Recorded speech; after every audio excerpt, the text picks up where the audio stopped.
So, hello mga mamshi ko. Ito na nga yung part 2 ng ating video. Nung gabi ko nga lang din pala siya na videohan, tapos ngayon ko nga lang siyang umaga mabovoice over dahil nakatulog na nga ako nun. Sa sobrang sakit talaga ng katawan ko, maaga talaga ako nakatulog. At ayun nga pala yung papa ko na busy kaka-cellphone niya at saka kaka-reels niya. At ayun na nga, ito na nga kapatid ko, nag-dryer na nga siya. Itong mga puti nga ang una niyang na-dryer, kaya ayan, inakyat ko na para nga masampay ko na rin. Kasi kung aantayin ko pa sila lahat na matapos, Diyos ko, tatambakan talaga ako dito ng sampayin. At syempre, pagkakit ko nga dito, napakadumi nga dito dahil nakalatag pa yung mga pinaghigaan namin kaninang umaga. At ayun nga, bago nga ako umilos, pinadedi ko nga muna to si Alas para nga makatulog. Mamaya na nga lang ako magsasampay, asikasuhin ko nga muna tong mahigaan para nga malinis at makalakad ako ng maayos. Ayun nga, medyo mahina yung ilaw dito sa taas namin kasi nga pag natutulog ka dito, sobrang silaw sa mata. Kaya mahina lang talaga yung ilaw dito. At hanggang dito nga muna yung voice over natin. Panoorin nyo muna ako magligpit at di na natin nalagyan ng music dahil nakaka-copyright ako, be. Alam nyo ba na sobrang selan neto ni Facebook, onting galaw mo lang copyright na agad. Kaya namumula na talaga yung dashboard ko, te. Kaya nagtataka ako kung nire-regla din ba to si Lolo Mets dahil napakaselan. Sabi ko nga, sabay pa kami nagkaroon. Ano ba yan, bebs? At ayan, hanggang dito na muna. Panoorin nyo muna ako. Bye!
Tingnan mo talaga itong pinasok.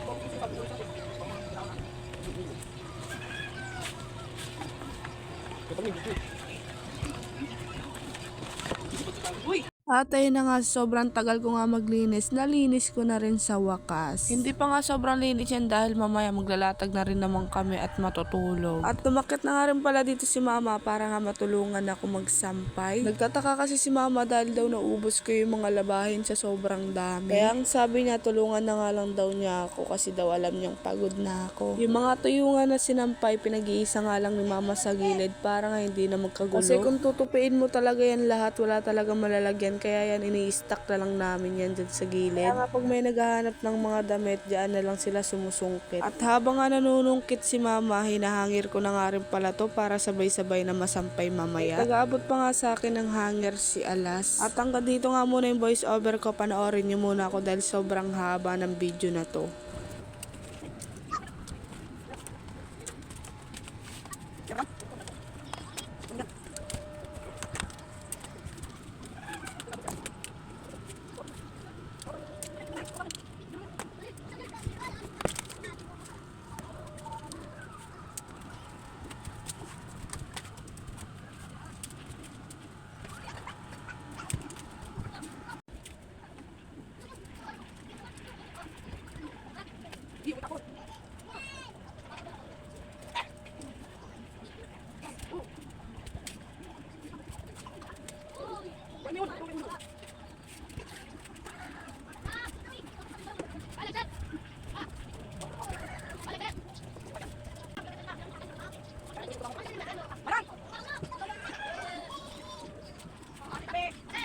At ayan, natanggalan na nga rin pala ng sampay dito banda sa gilid at binukod na nga rin dito lahat. O, diba na pag-isa na lang para yung mga basa mamaya doon na nga lang isahan na nga lang sampayan.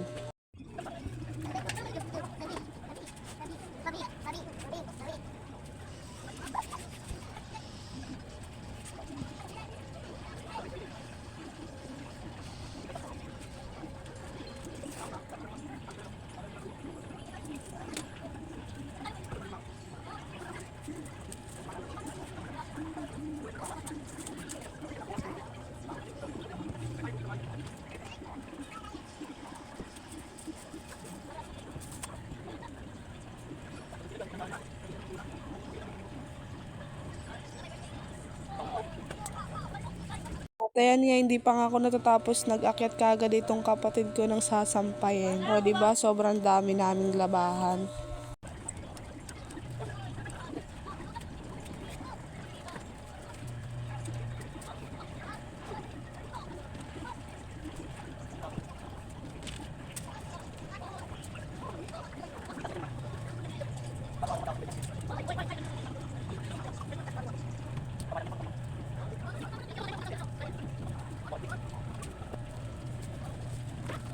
Tayo na nga, nasampay ko na nga rin yung iba at nanggugulo pa si Boss Toyo. Grabe, sobrang sakit talaga ng likod ko kakasampay. At ayun, si Mama nagsasampay din dito sa gilid. Hindi na nga namin nasampay yung iba dyan dahil wala nang hanger. Kaya gagawin namin, igigilid na lang namin to, tapos pag may mga hanger na iba, isasampay-sampay na lang uli. At hanggang dito na nga lang yung video natin. Bye-bye! Thank you for watching!